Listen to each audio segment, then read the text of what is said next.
Oke, nah kita dengarkan pandangan dari Mas Rio juga bagaimana kemudian fenomena yang Anda cermati dari dua partai ini, P3 sebagai partai tertua yang menjadi peserta pemilu dan kemudian partai PSI yang diasosiasikan dengan anak muda. Dua-duanya kemudian tidak lolos ke parlemen. Nah, pertama kalau P3 sebenarnya juga tidak mengagetkan ya, karena dari survei-survei terakhir survei kami menunjukkan bahwa P3 juga memang kesulitan untuk mencapai angka 4% sebagai syarat dari PT.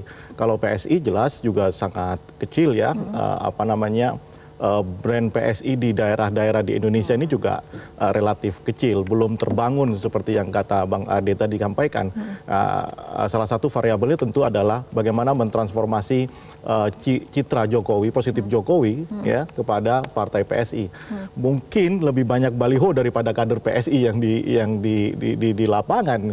Ya itu satu fakta. Yang kedua, khusus untuk PSI sebelum nanti ke P3 lagi ya, saya melihat memang kegagalan PSI di antara 2019 ke 2024 ini tidak berbeda, yakni salah dalam mendiagnosa basis pemilih. Ya, basis pemilih seperti apa yang salah? PSI terlalu fokus pada anak-anak muda yang karakternya itu perkotaan.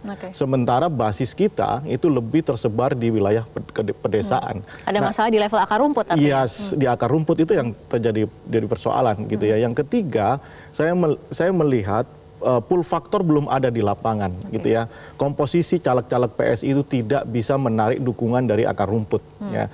Artinya ketokohan mereka masih dipertanyakan sama publik. Mereka masih publik atau pemilih itu cenderung masih enggan untuk memilih PSI karena memang tidak ada tokoh yang benar-benar siap tarung atau kompetitif.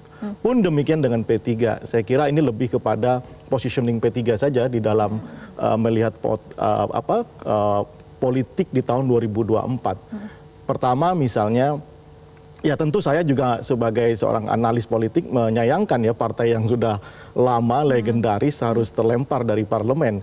Tetapi mungkin ini akan menjadi evaluasi, paling tidak di sisi konsolidasi di internal tim. Saya lihat kemarin ada pergantian ketua umum ya, di tengah proses perjalanan pemilu, tentu itu akan menimbulkan banyak impact ya terhadap konsolidasi di level bawah. Yang kedua, yang paling penting adalah salah membaca posisi Jokowi. Ini menarik ya, karena P3 buru-buru mendukung Ganjar dan kita lihat partai-partai pendukung 03 juga mengalami penurunan kan tidak. Oke, PDI memang menjadi peringkat 1, tapi ada penurunan angka dari 19,8.